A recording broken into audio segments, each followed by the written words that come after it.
huge welcome to the Women's Rugby Pod. It's a huge week, isn't it? An exciting week. The start of the Women's Six Nations. Yeah, it's finally here, straight off the back of the men's tournament in its own individual window. And off the back of a World Cup cycle, of course. A really, really exciting time. Lots of fresh faces in coaching boxes, in the playing squads. Turning over a new chapter, new cycle going into 2025. So here are the details for you then. Saturday, 2:15, Wales against Ireland. 4:45, England against Scotland. And on Sunday, 4 o'clock, Italy against France. Viewing details for that in the UK. It's BBC Two for the England games. Wales, BBC Wales, funnily enough. BBC Scotland for the Scotland games. Rest of the games, iPlayer for those, as I say, in the UK. It's on Sky New Zealand, France TV in France, funnily enough. Super Sport in South Africa, DAZN in Canada, Flow Sports in the US, and as I say, Northern Ireland picking it up as well. And the Six Nations website for all the broadcast details. So a huge week, big old bumper pod for you as well. We speak to 3 of the captains of the Six Nations. We had to speak to Sarah Hunter, as it turned out, her final ever game. So yeah, we've got Sunter on the pod. Hannah Jones, the Wales captain, of course, newly appointed, and Rachel Malcolm, the Scotland captain, is joining us as well. And from Italy, Giada Franco.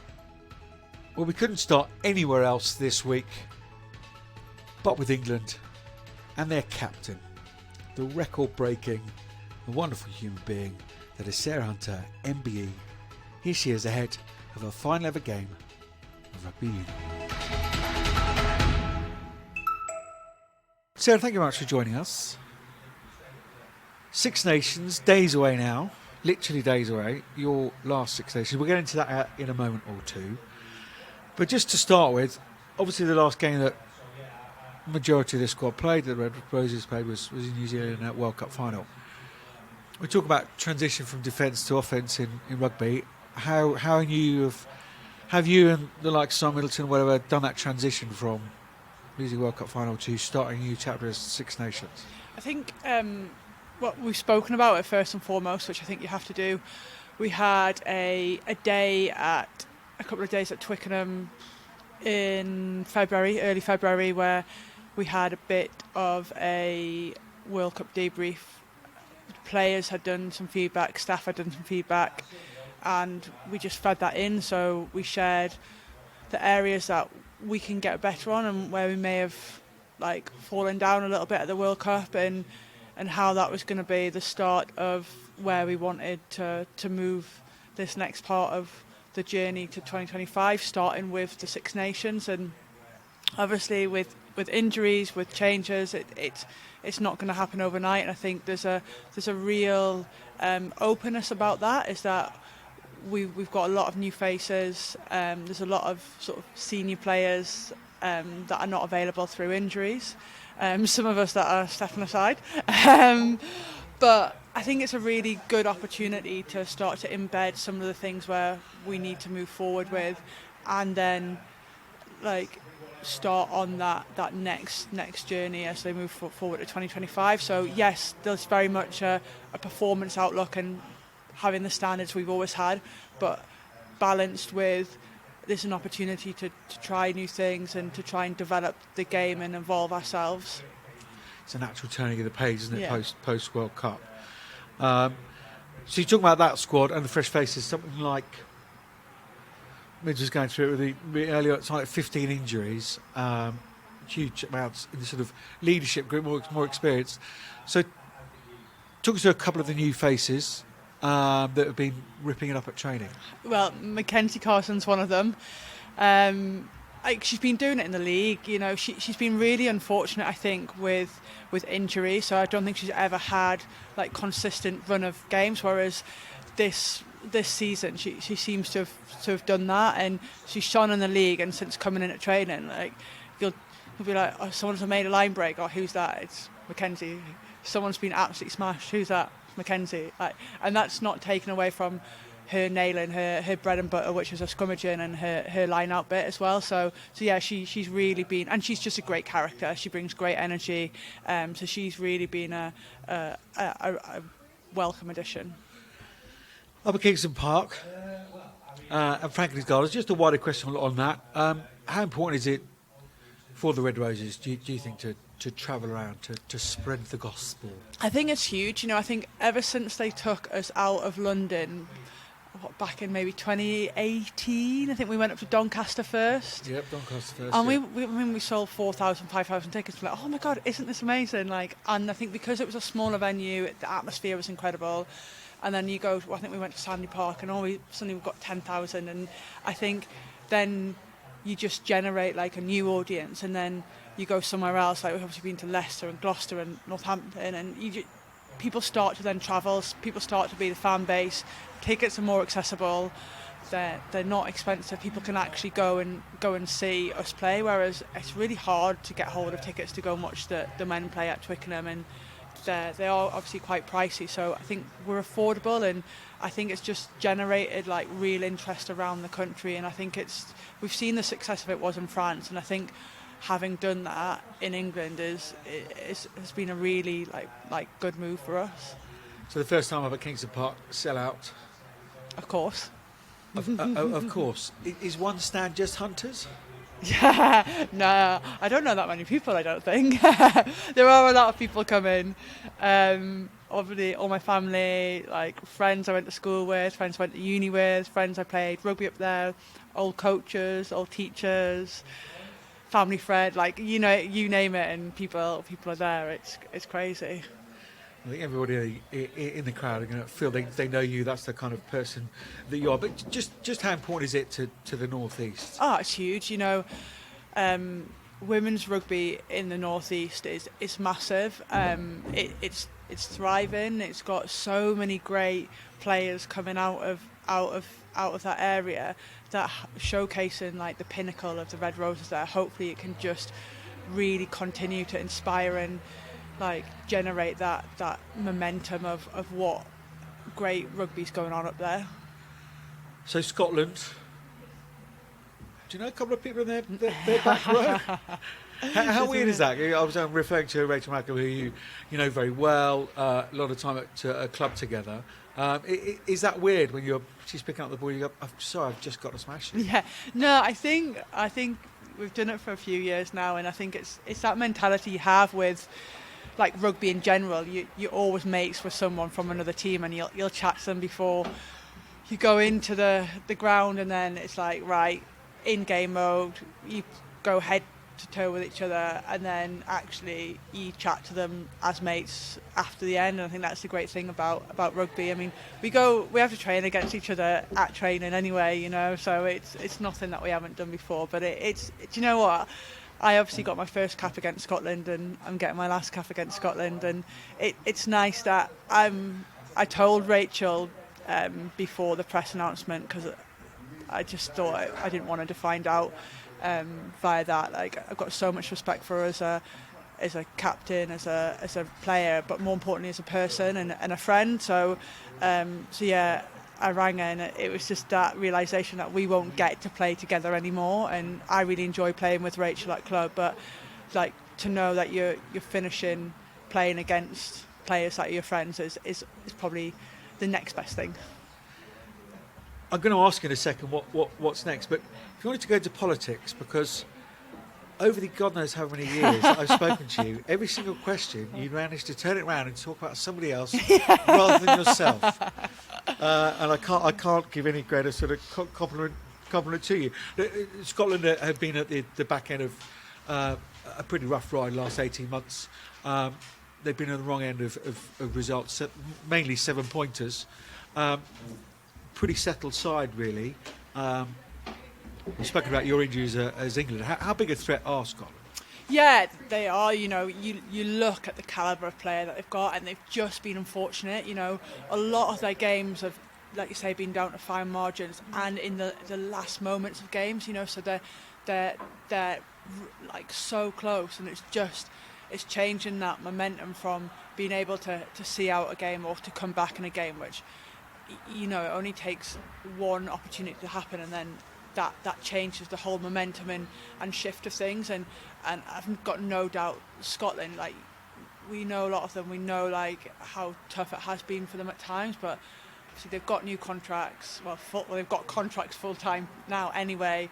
That obviously has like lifted them. They've got a new forwards coach, they've got a new attack backs coach, so they've got new energy going into that, as well as like the new fact that they don't have to work full time, they don't have to like try and manage everything. So I think they will be a very, very different threat, and we've got to be respectful of that. They've got very good players, and we need to make sure that we don't overlook that. Presumably England, it's evolution rather than revolution. What are England going to look like, the Red Roses? What are the picture you want to paint of the Red Roses style? Yeah, I think what we don't want to do is throw away our strengths. So like everyone, we've obviously got a very strong set piece, especially around more. Like we've got to have that as the cornerstone of what we're about and what we do when we need it. But it's not saying we have to be reliant on that. So I think you'll see, like, we want to be more ambitious with our attack. You still need a good line out to play off and create a platform to play. You know, we want to probably see the ball in hand a little bit more, like probably an increased tempo of a game. You know, we really want to go out and attack, and I think hopefully that's where we're pushing to. Will we see it a perfect game on Saturday against Scotland? Probably not. But if we start to see like inroads to that, then I think that's a really positive start for us to continue to build on. I just want to look ahead to France. 40,000 plus sold. We were talking earlier about even back in 2018 going to Doncaster, 11,500% increase apparently in people coming to watch your games. How incredible has it been to witness that firsthand? It's been brilliant. You know, I think back to when I got my first cap and I like played in front of 200 people, if that, at Old Albanians Rugby Club, which is an amazing rugby club, but it's not a venue for an international game. Yeah, or Isha. Again, great rugby clubs in their own right. So to see this and to think that, you know, it's going to be plus 40,000 by the time we get to it, which is absolutely incredible. And like, we've got to be that has to be the norm. Like, it can't just be a one-off and then next year be like, oh, we're back to square one again. And I think the really exciting thing, I genuinely think it's only going to get bigger and better as we progress to a home World Cup. Like, I just don't see it being any other way. You look, we sold out Kingston Park like 2 weeks before the game kicks off. Like, I know Northampton's selling really, really well from the intel that I have down there, which again is amazing. And then you look at the Twickenham game and it's like, wow, this is off the back of a World Cup that we didn't even win. Let's get personal for a moment. What are you going to miss the most? What? The people. Like, without a shadow of a doubt, it's the people that make the journey really special. Like, it's unbelievably proud to like pull on a white shirt and run out, and that will be really special. But I guess it's the people that you do it with, the people you share the memories with when you go out and you win games, or actually they're pulling you through, or you're sharing those special moments within games. Like, that's what I think I'll look back and really miss. Have you planned your last words before the team goes out on the field? Have you ever planned it? Nah. You've done it a couple of times. Yeah, you've got a bit of experience. Yeah, just see what comes off.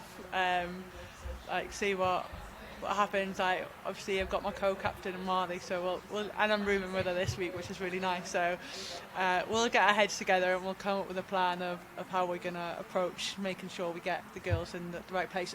Look, Saturday isn't about me. Saturday is about this team getting on the road again and learning about, I keep saying we for this one game we're at, and like it can always be we for you. It's got to be, we've got to get that right. Like, we can't afford to slip up by detracting by the outside noise that's going on. Well, there is quite a large part of it is about you, and quite rightly so. Post-game, what are you hoping? It's going to be a big celebration, just sitting in a changing room, have a quiet beer, not even gone that far to look ahead. Yeah, I haven't really thought, there's nothing planned from my side of things. I'm like, well, just see what happens, go with the flow. Go out in the tour. Yeah, pretty laid back and chilled out about it. I'd like to have, there's obviously people going that I'd like to go and see and have a beer with maybe after the game. My old coach has just texted me saying, "Oh, I see you've snuck yourself into the starting 15 one last time." He's like, "I'll be there watching with a beer," and I'm like, "I'll be there after with a beer with you." So, just things like that. I think that's what I'm looking forward to. Like saying thank you to the people that have come to watch me in that game, but have been there throughout my whole career. That's the bit I'm looking forward to sharing that moment with them. Well, I'm glad you finished up, and we will finish up with the word thank you, because I think everybody in that stadium and lots of hundreds of thousands, not millions of people around the world would like to thank you for your career, and I hope the Saturday does that justice, because you've been a fantastic servant. But we'll see you soon and enjoy every second. Thank you. Of course, England taking on Scotland, 4:45 on Saturday up at Kingston Park. Sellout up at the home of the Newcastle Falcons. And of course, Sarah Hunter's teammate at Loughborough Lightning, lady she coaches and plays alongside Rachel Malcolm, is the Scotland captain. New contracts for Scotland. I caught up with the doctor at the last week's Six Nations launch. Delighted to be joined by the doctor of the Six Nations, Scotland captain. Hello, Johnny. Delighted to be here. How's your day? How was your day? How many selfies have you taken? Too many selfies. How many biscuit questions have you had? Do you know what? Biscuits haven't been addressed. Oh. Quite serious questions today, actually. Really? A lot of actually who's worst roommate, best roommate, rugby ick, those kind of vibes in the non-serious domain. But generally quite serious day. But lots of pictures. Six Nations just around the corner. We love speaking to you, as you know. 7 uncapped players in the squad. Yep. A couple of new names in there. Who should we be looking out for? I think, God, loads of them. They're really exciting. How exciting. Yeah, they're really exciting. A number of them have come through our Thistles programme, which has been really successful in terms of obviously first kind of pilot year. But the coaches, the girls have all spoken so highly of the level of the competition and the support and the programme and everything they experienced. So a couple through there would be Emma Turner and Erin Foley, 2 kind of back row, second rows, who look really good in training. And then there's a number of players who have been in and around the squad but probably not had as many opportunities as they'd have liked over the last couple of years, who are really putting their hands up at the minute. So Meryl Smith, who's a kind of 10-12, really exciting player, kind of different to the style of play that we traditionally have had in 10 and 12. So where she plays might influence how we play as well. But she's looking really good. Also, Evie Gallagher, who's coming back from injury. Really exciting one to watch. She's training incredibly well. Clearly chomping at the bit, having missed the World Cup through injury. Yeah. I think she's going to be a pretty unstoppable force as Six Nations. So yeah, those are a couple of the ones that jump to mind. Does it? I mean, look, we're post World Cup. That turning over the page is an obvious one. I'm sure people have spoken about it today. Starting a new chapter, whatever. But you've got some pretty serious injuries to some fairly key players as well. Jay Conkle-Roberts, Jenny Maxwell's not available. Sarah Bonner's smashed her collarbone into 1,000 pieces.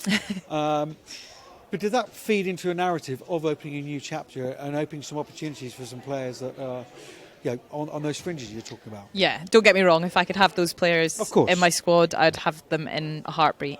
But like you say, it always happens in that it's very rare you go into Six Nations with everyone fully fit. Unfortunately, a couple of our most experienced are who are missing out, at least at the start of the tournament. But what I would say is, I think, our younger players have had to step up in training. So I think that's probably prepared them for the challenge slightly better than if, say, they get thrown in week 2 because of an injury in week 1, that kind of scenario. So I think having that knowledge before we go in, as annoying's the wrong word, sad, frustrating for them as it is, not to have those players who have been phenomenal for Scotland for so many years now. It's meant that we've trained with a squad who are fit to play and are ready to go, and I think, our young players have definitely stepped up, and like I said before, I can't express the kind of difference I've seen in those girls that have been leading the way in the Celtic Cup in terms of the Thistles. You can see, having had that leadership experience there, they're a lot more confident in our environment now. New attack coach, Yes. Chris Laidlaw, what's he bringing to the party? Energy, enthusiasm, excitement. He likes to move the ball a lot more than what we probably have done in the last couple of years. He's brought some cool ideas that have really kind of got the whole squad to buy in really quickly.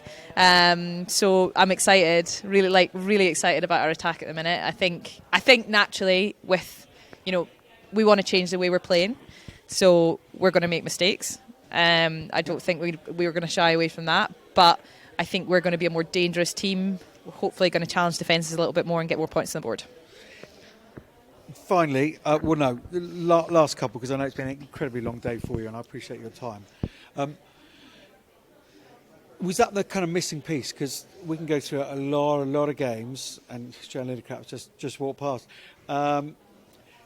Those games, yeah, you know where I'm going. Those games you just lost. Yes. You identified that with Brian Easton, your coach, and just said, our attack just needs to come on another level, and is that why Chris has come in? Yeah, I think so. I think we needed another coach, I think, just to spread the load a little bit. But I think a fresh head, fresh ideas, was it needed, and I think this was the right time for it, because it is a new era. We, for however long we've talked about that World Cup, we've got through it, we've performed well, we didn't perform as well as we could have. We're disappointed with the results, not just there but of last year as well. And I think attack-wise, that is what we need to improve on to make our team a team which is on the right side of those narrow results rather than on the wrong side of them, because our defence is our strength. Or it has been, hopefully it still is. It has been for the last 2 seasons. At the World Cup, we defended really well. We kept teams out for long periods, but we just didn't capitalise on the pressure that we had. I don't think Martin Haag will let you slip on there. We're not going to talk about Martin because, so just one last question. Kingston Park, England. Tough start, isn't it? Nah, walk in the park, that. It's just down the road, all the fans can make it. Yeah. Sarah Hunter at home. Yeah, I'm excited for that, to be fair. Oh. Could be a final one, who knows? Oh, she's got years left in her. To be fair, that girl's playing some of the best rugby I've seen her play. Like, she's running circles around me at clubs, so... I'm not talking about Sarah Hunter. Tough start. England. Yes, look, not shy away from it. It's easily the toughest challenge we'll face. But we have had this fixture as our first fixture for the last 2 seasons. And what we've learnt from that is that they will expose any weakness you may have. So you will learn very quickly what you need to improve, and you can use that going into your next fixture and the one after that. So, no, look, it's a massive challenge, but you want to challenge yourself against the best. Like, that's why we train. You don't train to go and play someone that's 10 seeds lower than you or whatever it is. You want to play against the best and challenge yourself against the best, see where you're at. So why not do it first up and away from home at a packed out Kingston Park? Captain, my captain, Doc, thank you so much for your time as ever. Go and have a 1,000 more selfies with me. Cheers, Johnny. I'm Donna Kennedy, and you're listening to the Women's Rugby Pod. Sadly, no word from France. One of those things, I'm afraid, got missed out on the launch. But we do hear from their opposition. Italy hosting France on Sunday, of course, at 4 o'clock. Friend of the pod, Giada Franco, with all her smiles in her hair, back playing now, under a new coach, new fresh faces. Here's Giada. Welcome, friend of the pod, Giada Franco. Giada, how are you? Smiling away as ever. Are you well? Great to be back on the pitch, I'm sure. Yes, thank you, Johnny. Really well. Happy to be back playing in the Six Nations again. Weather is sunny and hot here in Italy, so everything's good for a good weekend. Great stuff.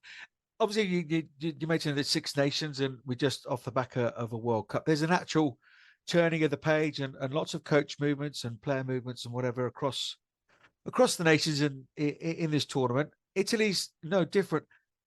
How weird is it not having Andrea around?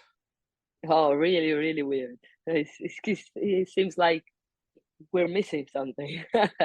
But yeah, nice to have new coach as well, because obviously is a news, and like every news, it brings excitement. So weird but good. Yeah, Andrea Di Giandomenico has left after many years. Giovanni Ranieri, he's no relation to the football manager, is he? No, I don't think so. I wanted to find that out. What are your first impressions of him? What's he brought in these early stages of his tenure? So I think it's really different from Andrea, obviously, but the main thing I think is he brought like a bit of more structure. So he's a really precise man and coach. So with Andrea was like a bit more uh, let the rugby goes, and then you follow it. In the meanwhile, with him is more like we have to control this, and this, and then we let the game go. So it's like I think a bit more structure, a bit more uh, schemes to how we want to play. So a little more of a sort of framework. Is that where you feel that possibly Italy have missed of late? Is that one of the sort of big things off the back of the World Cup, and that's an area we need to improve on? Oh, definitely. We were like we always been like a team that can play everything from everywhere, and that's like our sort of DNA that we want to maintain. But at the same time, I think in some areas we should have been more precise, and sometimes it's just better not to take the risk of something and just go for the simple thing. So I think this will help us definitely a lot. And it's not just coaches that have left; some big players as well. I think of Melissa Bertoni, Manuela Forlan. Again, when a big oak is cut down, it makes room and sunlight for smaller oaks. Who are some of those new faces or people that you're particularly looking forward to playing alongside in this Six Nations that possibly some of our listeners might not know? So we've got a hooker called Vittoria Vecchini. She's in our environment for a couple of years now. She's really, really young, but I really think she could be the new Melissa for us, or better, the new Victoria, but achieve what Melissa has achieved too. And I think she can really bring some new energy, especially to the forwards pack. So I'm looking forward to play it with her with more than the last 20 minutes. So I'm really happy for her, and hopefully we will hear from her really soon. The other one is obviously Vittoria Minuzzi. She has played a little bit more, even when Manuela was playing in the wing, or she was playing in the wing and Manuela fullback. So she has a bit more of experience now, and I really think she's a superstar, and she will, now that she has the responsibility, I think she will definitely perform well for us. Awesome. And France up first on Sunday in Parma. Yes. Is that a nice way to start, or would you prefer to potentially play someone who traditionally finishes slightly further down the table? I personally prefer a tough to start. So obviously we have France and then England next weekend, and these are the two teams that will probably end at the top of the table. But playing France at home, we always can bring something. We're gonna go to win the game. We're not gonna go pretending they're better than us. So they will have to prove if they are better than us here at home. And I prefer the start this way with the top 2 teams at the start. So it's kind of, prepare yourself to the highest level, and then all the other games are slightly less physical probably, but the same intensity, and it's just, for me, it's just a better way to start. Nice, yeah. You're getting yourself built up nicely in those first 2 games, you say, and then you've got Ireland and Wales at home. Yes. What had targets been set by Giovanni, the new coach? Well, looking at what you did in the last year's Six Nations and previously in the World Cup, is 3 wins a bare minimum for this Italian team now? We haven't said it properly. We haven't said to ourselves, "Oh, we want the 3 wins," but I think that's what we are aiming for. Obviously, as you said, we have a new coach, we have new people coming in, we've got loads of different things going up. So I think it's fair enough for us not to say, "Oh, look, we want these 3 wins, or we want 2 wins, or we want to win every game." We're just focusing game by game, So now it's France, then will be England, and then you go. Obviously, at home, we've got 3 games at home, and I think those 3 we will have to perform in a good way. And yeah, definitely Ireland and Wales at home, it will be our target. Obviously, just off the back of the men's Six Nations, under 26 nations as well. The men beating Australia, Wales last year, the under 20s performing incredibly well in terms of results in the Six Nations for the men's, but certainly performances. How much do you feel is sort of a big part of what it feels like a sort of growing swell around Italian rugby? How much do you feel a part of that? Oh, really, really inspired. But just because I think when you win, or when you put good performances, people will start to follow you, to follow rugby, to get engaged with us, go to the stadium, buy tickets. We're just gonna wanna to grow our sports in Italy. Rugby is not our first sport, but that's what we want it to be. So unlucky for the boys, to not get the win, but if you have to compare them to the last seasons, they've been really, really good. It's a shame because sometimes they could have won the games, but that's part of their process. I'm not gonna, put my word on it. I'm no one to say something to them, but I'm just happy to see them not smashed away, and put in good performances. Because at the end of the day, if they win, we win. The under 20s boys did such an amazing Six Nations. If we all win as a national team, we're going to grow our local rugby, we're going to grow our union, we're going to grow our sports. So it's definitely in our responsibility. And I really think, we as a women team always gave something extra to our union. And I'm just really proud and pleased if the boys do the same, because, we're just working in the same direction.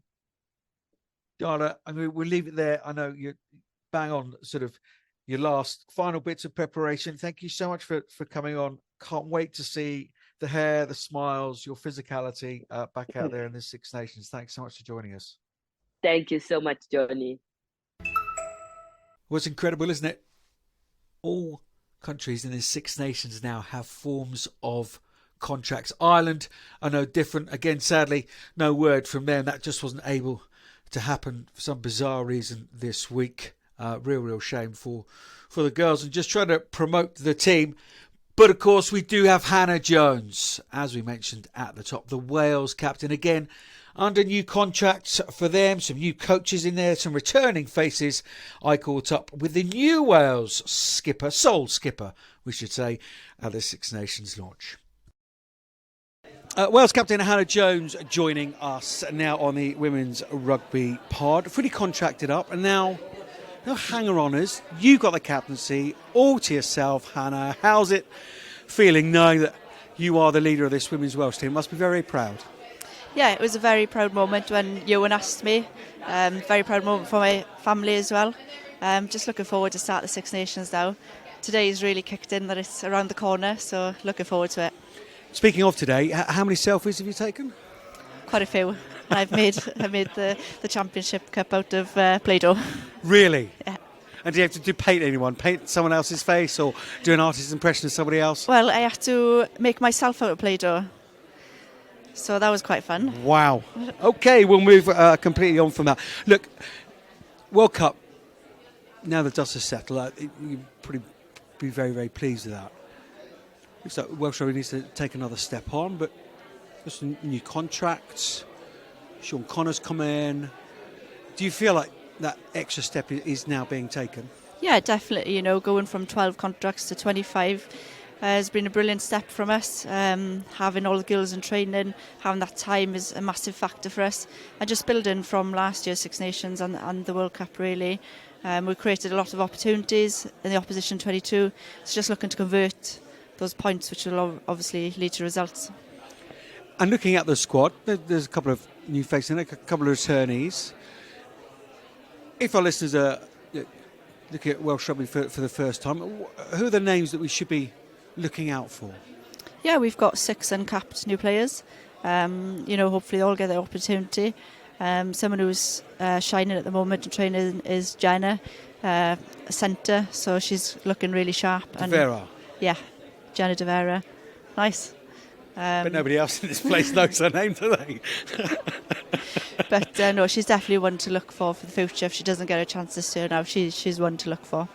I'm so slightly fearful. Is she a 12 rather than 13? She's a 12. Oh, perfect. I'm That's okay. fine. Right, You no. can talk about all you like. But no, she's good. And how's Kate Williams settling in? Is she struggling with the Welsh national anthem? I'm not too sure yet. I'm going to have to actually ask her about that. Obviously she's come over and moved from New Zealand. Exciting stuff for her, exciting times. Definitely an opportunity to play there with the injuries we've had at the moment, and for her to stick her hand up and really put a name to herself. Yeah. Last couple from me, because it is a very, very long day for you. First game up against Ireland. No better way to start the tournament, is there? Yeah, Celtic definitely. sisters. Yeah, 100%. We want to start strong. Coming away with a win last year will give us a little bit of confidence, but we just got to build on last year's performance. And finally, there's a lot of column inches and a lot of airtime about Welsh Rugby at the minute. Is there a sense of responsibility? Because the trajectory for me, looking from the outside of Welsh Rugby, is very much an upward curve. Do you feel a sense of responsibility just to try and win some of the public about that kind of stuff? Is that been spoken about at all? You think about it in personal moments? No, not really. The game is definitely growing from where it's come from, and it's just getting better and better. So it's a really exciting time for women's sport. Brilliant. Thank you, Hannah. Thank you. I'm Emma Mitchell, and you're listening to the Women's Rugby Pod. Only bits of news to get you up to date with. Super Rugby Aupiki finals at the weekend in Waikato as the Blues face off against the Hurricanes Pua for third place, while Chiefs Manawa go head to head with Matatu for the gold. Should be a fascinating couple of games down in New Zealand. Over in Australia, Super W's kicked off this weekend. The New South Wales Waratahs have already got their campaign off to a flyer with a 43-0 win over Western Force. Defending champions Fijiana Drua face Brumbies women in Nadia before the Melbourne Rebel women's go up against Queensland Red women in Victoria. That's it.